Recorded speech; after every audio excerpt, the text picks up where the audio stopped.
Hi viewers, எல்லாரும் எப்படி இருக்கீங்க?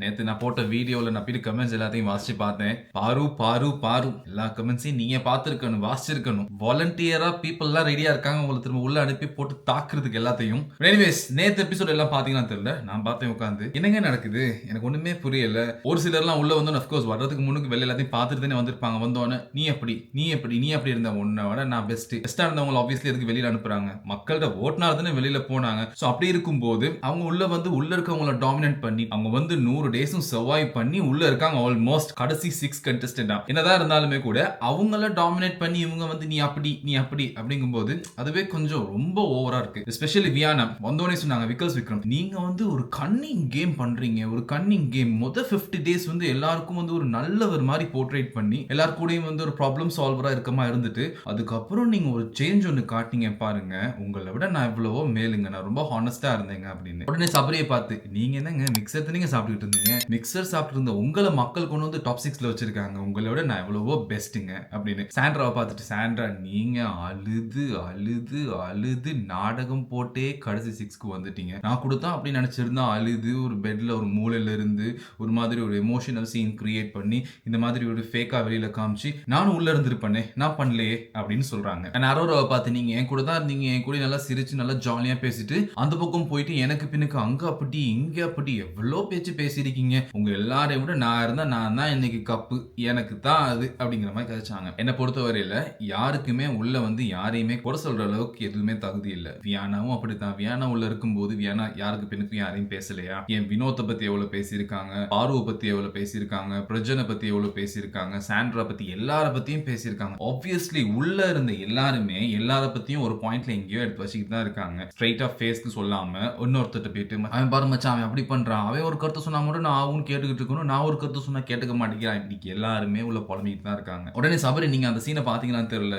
அந்த உள்ள இருந்த டாப் 6ம் வந்து எக்ஸ் கண்டெஸ்டன்ட்டுக்கும் வந்து ஒரு போட்டி வச்சிருந்தாங்க, கிட்டத்தட்ட ஒரு 3 லட்சம் ரூபாய்க்கு நினைக்கிறேன். அதுல ஃபர்ஸ்ட் வந்து 1-1 வந்து இந்த பக்கம் வியானா இந்த பக்கம் சபரி வந்து அதுல ஜெயிச்சிருவாரு, குயிக்கா போய் ஜெயிச்சிருவாரு.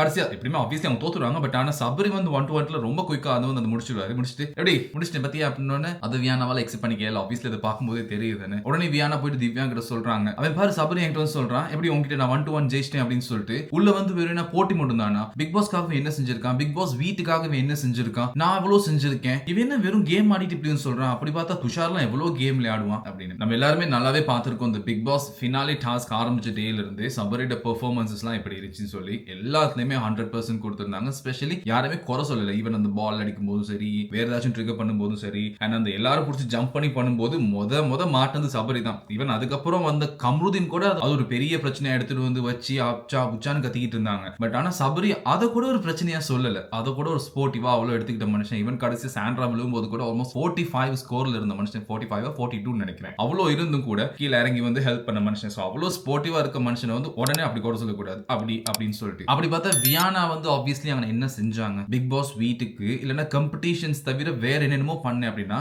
எனக்கு தெரிஞ்ச ஒண்ணுமே பண்ணல. திடீர்னு ஒரு மாதிரி பிக் பாஸ் யாராவது சொல்லி நிறுத்துங்கடா, அவள் கொஞ்சம் நிப்பாட்டுங்கடா அப்படிங்கிற மாதிரி தான் எல்லாத்துக்குமே தோணுச்சு. எனக்கு மட்டுமா இல்லை உங்களுக்கு அப்படி தான் தோணுச்சான்னு தெரியல. ஸோ அந்த மாதிரி தான் நிறைய கிரிஞ்ச் பண்ணிக்கிட்டு இருந்தாங்க. அதர்வைஸ் எல்லாருமே பெர்ஃபார்ம் பண்ணாங்க. ஈவன் இந்த டாப் 6ல இருக்கவங்க கூட சம்வட் ஏதோ வந்து ஒரு பெர்ஃபார்மன்ஸஸ் கொடுத்துருக்காங்க எல்லா டாஸ்க்லயுமே கூட. அந்த கொஸ்டினரி ப்ரோக்ராம்ல கூட சாண்ட்ரா நல்லா பெர்ஃபார்ம் பண்ணாங்க. இவ்வளோ குறைகள் எல்லாம் வச்சுக்கிட்டு எல்லாரும் ஒரு பக்கம் ரம்யா உள்ள வரும்போது சாண்ட்ரா கட்டி பிடிச்சி என் தங்கமே எப்படி இருக்கு, அவனை ரொம்ப மிஸ் பண்ணேன் அப்படின்லாம் சொல்லி அழுவாங்க. அவங்க ஒரு மாதிரி அந்த இடத்துல நழுவி போகும்போது நினைச்சேன் எங்கேயோ இருக்குதுன்ட்டு. அப்புறம் தான் தெரியுது அவங்க வெளியில போயிட்டு பிக் பாஸ் பார்த்துருக்காங்க. பார்த்துட்டு வந்து பாரு மச்சான் எனக்கு பின்னுக்கு அப்படி பேசியிருக்கா, ஒரு விஷம் பாம்பு எல்லாம் சொல்லி இப்போ வந்து என்கிட்டே கட்டி பிடிச்சி அழுகுறா, எந்த சாண்ட்ரா உண்மை இல்ல. ஸோ இதுதான் ரியாலிட்டி. எல்லாருமே இப்படிதான் பண்ணாங்க. சாண்ட்ரா மட்டும் இல்ல, வியானா மட்டும் இல்ல, விக்ரம், அரோரா உள்ள இருந்த என்டையர் டீமே அப்படிதான் பண்ணாங்க. பட் கடைசியா அந்த ஒரு டாஸ்க்ல வந்து அவங்க 2 பேரும் மட்டும் தான் கொலை குத்தம் பண்ண மாதிரி அவ்வளவு பேர் சேர்ந்து போர்ட்ரைட் பண்ணி அவங்க 2 பேரை வெளில தள்ளிட்டாங்க. இந்த one and only Parvathi and கம்ருதி.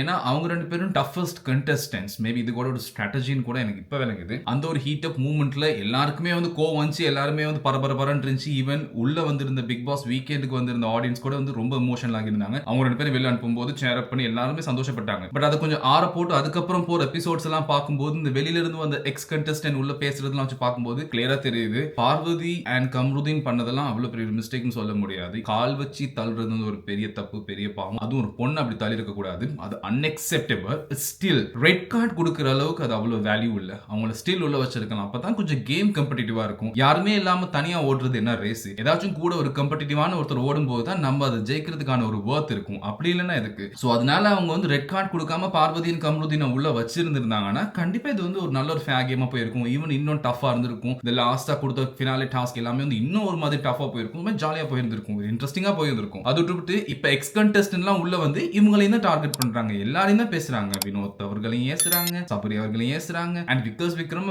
ரொம்பவே கார்னர் பண்றாங்க. ஸ்பெஷலி வியானா இருக்கட்டும், எல்லாருமா இருக்கட்டும், ரம்யாவும் வந்து அதான் சொல்லிட்டு இருந்தாங்க. சோ இது நடந்துட்டு தான் இருக்கு. இதுதான் ரியாலிட்டி. இந்த பிக் பாஸ் ரியாலிட்டி ஷோல வந்து ஒருத்தரை பத்தி ஒருத்தர் ஒரு பாயிண்ட்ல சொல்லி தான் ஆகணும். முன்னுக்கு சரி பின்னுக்கு சரி ஏதாச்சும் ஒன்று பேசி தான் ஆகணும். எல்லார்கிட்டயுமே வந்து ரொம்ப நல்லவங்க எல்லாம் நேச்சுரலா இருக்க முடியாது. ஏன் அப்படின்னு சொன்னா எல்லாரும் முன்னுக்கும் பச்சையா பிக் பாஸே கேட்கறான் தானே, 2 பேரை டாமினேட் பண்ணுங்க, வர்ஸ்ட் பெர்ஃபார்மன்ஸ் யாரும் சொல்லுங்க, கேவலமா விளையாண்டது யாரும் சொல்லுங்க, இந்த வீட்ல இருக்க தகுதியே இல்ல அப்படிங்கலாம் சொல்லுங்க. இந்த மாதிரிலாம் ஒரு டாஸ்கை வச்சுட்டு இப்படி எல்லாம் வந்து பேசணும்னு சொன்னதுக்கு அப்புறம் அவங்க முன்னுக்கே ஒருத்தவங்க பேசிட்டு அதுக்கப்புறம் எப்படி அவங்களோட போய் சிரிச்சு பேசுறது? சோ ஒரு மாதிரி அவங்க ஒரு முட்டல் மோதல் வரும், கோவம் வரும், சண்டை வரும், வயலன்ஸ் ஆகும். Obviously this is what the big boss is. எல்லாத்துக்குமே தெரிஞ்சது. சோ அப்படி இருக்கும்போது வெறும் பார்வதியும் அண்ட் கம்ருதீன் மட்டும் தான் எல்லாமே பண்ணாங்க அப்படின்னு சொல்லி ரெட் கார்டு கொடுத்தது. அதை பத்தி தான் பேசுறேன். நார்மலா வார்ன் பண்ணிருக்கலாம். ஆஸ் யூசுவலா ஈவன் நார்மலா வீக்கெண்ட்ஸ்ல கூட வந்து விஜய் சேதுபதி அவர்கள் மத்த எல்லாரையுமே விட அதிகமா ரோஸ்ட் பண்ணது பார்வதி தான். பார்வதி நிறைய பண்ணிருக்காங்க இல்லன்னு இல்ல, பட் ஆனா like she was playing game விளையாண்டாங்க. அதே மாதிரி தான் கம்ருதீனும் கேம் விளையாண்டாரு. அவங்களுக்குள்ள இருந்த பர்சனல் வெளியில காட்டிருக்க கூடாது அப்படின்னா மேபி விஜய் டிவிக்கு நேச்சுரலாவே வந்து பண்ணிருக்கலாம். அது அவங்க தானே இதை ஹோஸ்ட் பண்றாங்க. நார்மலா அதெல்லாம் வந்து அவங்க ரெடியூஸ் பண்ணிருக்கலாம். பட் ஆனா இதெல்லாம் வெளியில தெரியணும், போர்ட்ரேட் ஆகணும்னு தெரியும் போது சோ லிட்டரலி அவங்களுக்குள்ள தெரிஞ்சு அதை பண்றாங்கன்னா அதுவும் ஒரு பார்ட் ஆஃப் த கேமா இருந்திருக்கலாம். ரெட் கார்டு கொடுத்திருக்க வேண்டிய அவசியம் இல்ல. இப்ப எக்ஸ் கண்டெஸ்டன்ட்லாம் வந்தோடனே உள்ள இருக்கவங்க எல்லாம் ஒரு மாதிரி யோசிக்க ஆரம்பிச்சிட்டாங்க. வெளியில இருக்கவங்க இப்படித்தான் நம்மள பாக்குறாங்க போல, இல்ல இப்படித்தான் யோசிக்கிறாங்க போல, இவங்க நம்ம இப்படி பேசுறாங்க. இவங்க வந்து காண்டில வந்து பேசிட்டு இருக்காங்க. நம்மளுக்கு கிடைக்கல இவங்களுக்கு கிடைச்சிருச்சுங்கிற காண்டில வந்து இவங்க எல்லாரும் பேசுறாங்க. பார்த்தாலே தெரியுது, நார்மலாவே தெரியுது. நீ எல்லாம் இருக்க ஒத்தே இல்ல, நான் அதை விட மேல் அப்படின்னு சொல்லி பிக் பாஸ் அவங்கள வச்சு சொல்ல வச்சிட்டாரு. சோ என்னன்னா இது கடைசி 100 நாள் உள்ள இருக்க வரைக்கும் எல்லாருமே செத்து சுண்ணாம்பு ஆகித்தான் அவங்க கொடுக்குற பேமெண்ட்டை வாங்கிட்டு போகணும்னு இருக்கு. ஆப்வியஸ்லி யார் ஜெயிச்சாலுமே வந்து எண்ட் ஆஃப் த டே மக்களோட ஓட்டிங்கால தான் ஜெயிக்க போறாங்க. நான் வந்து யாருக்கும் பயஸ்டா பேசல. ஓவரால் பார்க்கும்போது எல்லாருமே எல்லாருக்கும் பின்னுக்கு ஏதோ பண்றாங்க, எமோஷனா இருக்காங்க, கேம் தான் விளையாடுறாங்க. ஓவரால் கேமிங் ஸ்ட்ராட்டஜி அப்படி இருக்கும்போது ஒரு சிலருக்கு வந்து அன்ஃபேரான டெசிஷன்ஸ் கொடுத்துட்டு ஒரு சிலரை மட்டும் உள்ள வச்சு கேம் ஆடுறது வந்து டசன்ட் மேக் எனி சென்ஸ் இல்ல. என்ன சொல்றீங்க? உங்களோட கமெண்ட்ஸ் என்னங்கிறத கொடுங்க. மேபி நான் சொன்னது சரியாங்கிறது அதுக்கப்புறம் நான் ரிவ்யூ பண்ணிக்கிறேன். இந்த வீடியோ பிடிச்சிருந்துச்சுன்னா சப்ஸ்கிரைப் பண்ணுங்க. See you guys.